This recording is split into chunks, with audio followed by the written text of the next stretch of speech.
Bismillah, alhamdulillah, wassalatu wassalamu ala rasulillah. Vazhdojmë edhe sot me ndihmën e Allahut subhanahu wa ta'ala të hadhim dritë mbi historinë e Musait edhe Banu Israilve. Ndërkohë që Banu Israilt kishin rënë në idhujtari, shumica prej tyre adhuronin viçin, Musai alayhi salatu wassalam atje lart në kodrën Tur bisedonte me të madhin Zot.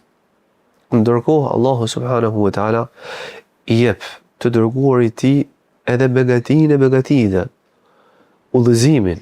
Allahu subhanahu wa ta'ala i zbret Teuratin, siç e përmendëm. Dhe Musai i merr pllakat e Teuratit, i mbledh të gjitha dhe bëhet gati të kthehet tek populli i tij. Megjithatë, Allahu subhanahu wa ta'ala përpara se të kthehej e lajmëron se e kishte sprovuar popullin e të dërguarit. Edhe se shumica e tyre kishin rënë në idhujtari. Atëherë Musai alayhi salatu wassalam zemrohet. Musai pikëllohet. Allahu i lartësuar e përmend këtë fakt në surën Taha, kur urdhëron edhe thotë, duke përmendur fjalën e tij drejtuar Musait: Inna qad fatanna qaumaka min ba'dika wa adallahum as-samiri. Me të vërtetë, ne o Musa e sprovuam popullin tënd pas largimit tënd prej tyre dhe i devijoi nga rruga e drejtë Samiriu. Faraja'a Musa ila qaumihi ghadbana asifa. Kështu Musai u kthye tek populli i tij i zemruar dhe i pikëlluar. I zemruar në veprimin që kishin ndërmarrë dhe i pikëlluar për përfundimin e tyre. Mbasi Musai alayhi salatu wassalam ishte i dërguar i Allahut dhe dinte se dënimi, ndëshkimi i idhujtarëve ishte i rënd në jetën e kësaj bote, atë mos flasim për ahiretin. Në surën Al-A'raf, Allahu subhanahu wa ta'ala urdhëron edhe thotë, duke na përshkruar këtë fragment nga jeta të dërguarit tij. Walamma raja'a Musa ila qaumihi ghadbana asifa. Ndërkohë që Musai u kthy tek populli i tij i zemruar dhe i pikëlluar. Qala bi'sa ma khalaftumuni min ba'di a'ajiltum amra rabbikum. I tha popullit i tij, u ngrit në mesin e tyre dhe u tha: sa keq pas keni vepruar ku jam larguar për jush. A keni dashur, a keni dëshiruar ta përshpejtoni dënimin e Zotit tuaj karsh jush? Mandej Allahu subhanahu wa ta'ala na tregon se nga zemrimi Musai alayhi salatu wassalam i flak, i hedh në tokë pllakat e Teuratit. Wa alqa al-alwaha wa akhadha bi ra'si akhihi yajruhu ilayh. Thot Allahu i lartësuar, i hodhi Musai pllakat e Teuratit, mandej e kapi për floksh vllain e tij, e tërhoqi nga flokët vllain e tij Harunin, edhe tërhoqi nga vetvetja. Në lidhje me këtë fragment kuranor, profeti sallallahu alaihi wasallam transmetohet se ka thënë: "Laysa al-khabaru kal-mar'i." Nuk është e dëgjuara siç është e shikuara. Nuk ka impakt në zemrën e njeriut, edhe në veprimet e tij, ajo që dëgjon, siç ka impakt ajo që shikon. Paramendoni Musai alayhi salatu wassalam i dërguar i Allahut, njeri i dalluar në mesin e pejgamberëve. Njëri nga 5 burrat ndër 5 burrat e dalluar në mbretërinë e qiejve.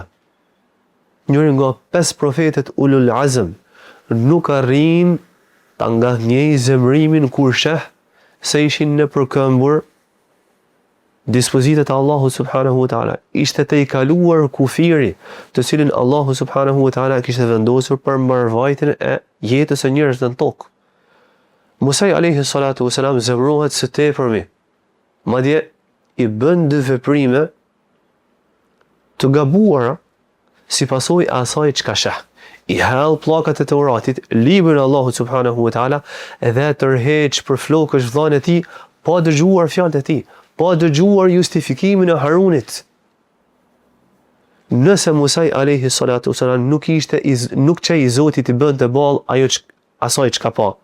Po ne sot, po fëmijët tanë sot, të cilët për fat keq përballen me lloj skenash që u serviren nëpërmjet celularit apo nëpërmjet televizorit.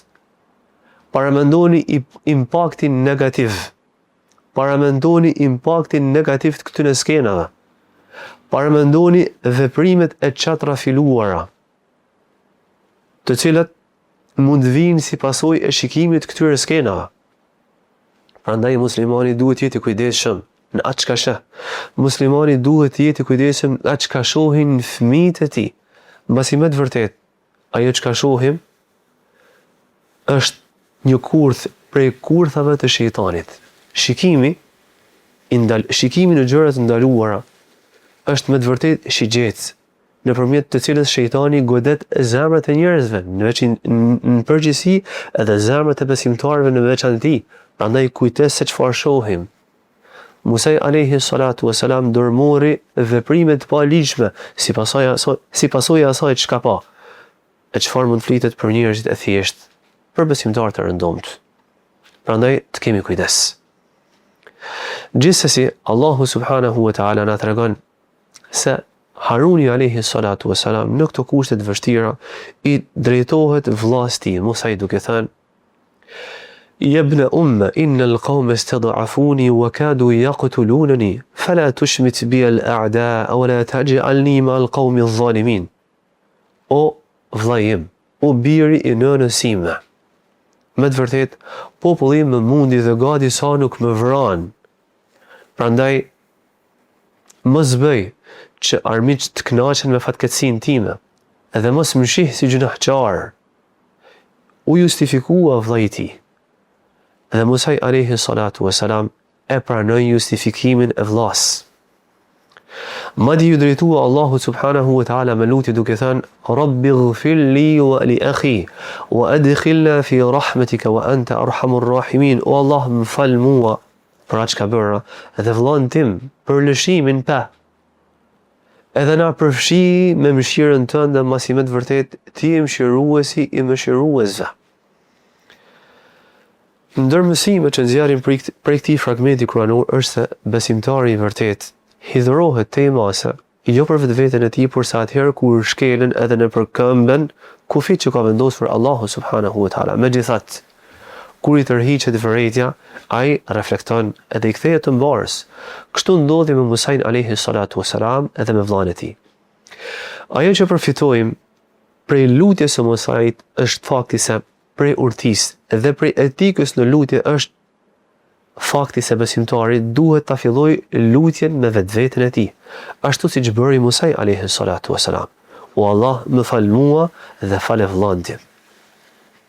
Në vazhdim, Allahu i lartësuar urdhon dhe thot: "Innal ladhina takhadhu al-'ijla sayanaluhum ghadabun min rabbihim wa dhillatun fil hayati ad-dunya wa kadhalika najzi al-muftarin."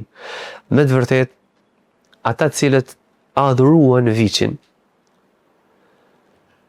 kanë fituar zemrimin e Zotit tyre, zemrimin e Allahu subhanahu wa ta'ala, dhe do t'i godas poshtërimi në jetën e kësaj bote.